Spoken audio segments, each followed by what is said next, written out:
Good morning friends. इस video में हम लोग डिस्कस करेंगे 2024 का एमएससी नर्सिंग का क्वेश्चन पेपर और 25 क्वेश्चंस एक एपिसोड में रहेगा, यानी कि 100 क्वेश्चंस के 4 एपिसोड होंगे। ये हमारा फर्स्ट पार्ट है 2024 के लिए। तो पहला क्वेश्चन है, which of the following muscular valve control the flow of digestive juice from the hepatopancreatic duct to the duodenum. ठीक है, हेपाटोपेनक्रेटिक डक्ट से ड्यूडेनम तक कौन कंट्रोल करता है? That is sphincter of Oddi. Next question, which type of joint is at the base of thumb? Thumb कौन सा joint है? That is saddle joint. अच्छा, inhibition of gastric and stimulation of gastric, pancreatic and bile secretion are controlled by the hormones. कौन से hormones control करते हैं? Answer होगा option C, gastrin, enterogastrone, cholecystokinin and pancreozymin. ठीक है, gastrin जो है वो स्टिमुलेट करता है गैस्ट्रिक सिक्रेशन को, एंटेरोगेस्ट्रोन सिक्रेट करता है गैस्ट्रिक एक्टिविटी को इनहिबिट करता है, और सीसीके यानी कोलेसिस्टोकाइनिन जो है ये पैनक्रियाटिक एंजाइम के सिक्रेशन एंड गॉल ब्लैडर को कॉन्ट्रैक्ट करने में हेल्प करता है। ठीक है, a motor neuron stimulates a muscular fibre at, कहाँ पे होता है ये? एट न्यूरोमस्कुलर जंक्शन पे। ठीक है, bitter taste is felt at which part of the tongue? तो ये होगा बैक ऑफ द टंग। ठीक है, अच्छा, नॉर्मल सीरम प्रोथ्रोम्बिन टाइम जो है, पीटी टाइम कितना है? वो है 10 to 14 सेकेंड। ठीक है, अच्छा, which one of the following cause of pre renal failure in AKI is? ठीक है, कौन सा कॉज है? वो है सीवियर वोमिटिंग एंड डायरिया। ठीक है,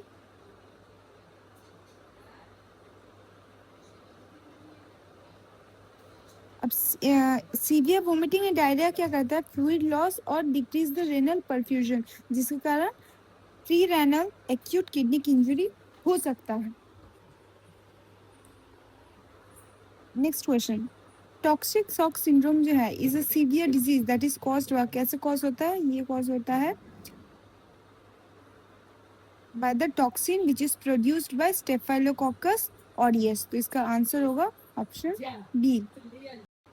The value of glycosylate hemoglobin gives the status of glucose level of over 3 months. ठीक है, next, for measuring the jugular venous pressure the patient is placed at jugular venous pressure measure करने के लिए patient को कहाँ place किया जाता है?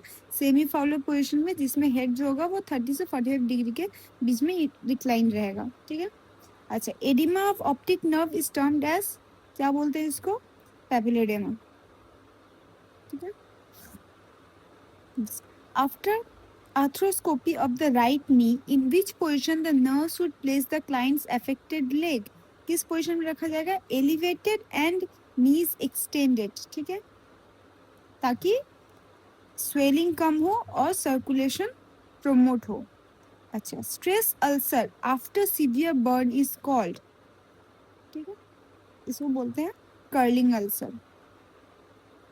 Emergency management of diabetic ketoacidosis patient includes initiation of fluid replacement therapy. ठीक है, सबसे प्रायर जो होगा वो होगा फ्लूइड रिप्लेसमेंट, उसके बाद हम लोग इंसुलिन और इलेक्ट्रोलाइट मैनेजमेंट करेंगे। ठीक है, next, which nursing action should be taken before changing the dressing of a patient with large partial thickness burn? अब क्योंकि जो जब ड्रेसिंग किया जाता है ये बहुत ही पेनफुल होता है, इसीलिए पहले पेन मेडिकेशन एडमिनिस्टर करना बहुत ज़्यादा ज़रूरी है बिफोर द प्रोसीजर। ठीक है, next, if a mother brings her 18-month-old baby in a hospital who has not been immunized even with a single vaccine at this time, which vaccine can be given to the child except?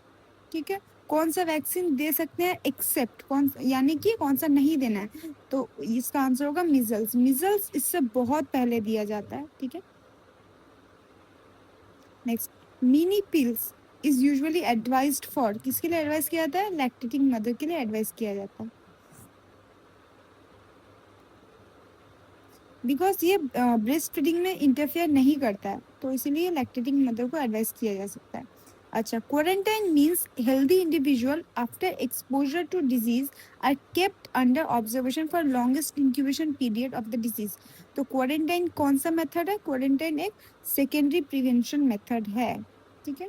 Because ये जो हो रहा है, ये it help, quarantine helps in the detection of disease along early among exposed individuals and prevent the spread, इसलिए ये हो गया सेकेंडरी प्रिवेंशन। अच्छा, पेरीनेटल मोर्टेलिटी रेट जो है वो क्या इंक्लूड करता है? वो इंक्लूड करता है स्टिल बर्थ और उसके साथ साथ न्यू बॉर्न का डेथ जो कि फर्स्ट 7 डेज में हुआ हो, ये सब पेरीनेटल के अंडर में आते हैं, ठीक है। Incidence rate is calculated from, कौन कैसे कैलकुलेट किया जाता है? It is calculated from prospective study या फिर कोहॉर्ट स्टडी बोल सकते हैं इसको हम, ठीक है। Which of the following is the best index for burden of disease, ठीक है। कौन सा बेस्ट इंडिकेटर है? डिसेबिलिटी एडजस्टेड लाइफ ईयर्स, ये बेस्ट इंडिकेटर है, ठीक है। अच्छा, expected weight of a child at 1 year whose birth weight is 3.5 kg। तो 1 ईयर में इसका कितना वेट होगा? क्योंकि हम जानते हैं 1 साल पे बॉडी वेट जो है वो ट्रिपल हो जाता है, इसलिए ये अप्रोक्सीमेटली 10.5 kg हो जाएगा। जीरो इंसिडेंस का मतलब क्या है? इसका मतलब है, ऑप्शन है एलिमिनेशन ऑफ डिजीज। किसी डिफाइंड जियोग्राफिकल एरिया से डिजीज जो है वो एलिमिनेट हो गया है, ठीक है। Occurrence of a disease in a haphazard and irregular pattern is called sporadic, ठीक है। स्पोराडिक बोलते हैं जब डिजीज ऑकर होता है ओकेजनली या फिर इरेगुलर पैटर्न में, ठीक है। एंडेमिक बोलते हैं constant presence of disease in a particular area. Epidemic बोलते हैं occurrence of disease cases in excess of normal expectancy in a community और रीजन, ठीक है। और पैंडेमिक बोलते हैं एंड एपिडेमिक जो कि स्प्रेड होता है मल्टीपल कंट्रीज या कॉन्टिनेंट में, ठीक है। मिशन इंद्रधनुष किसके लिए इज फॉर, किस लिए था?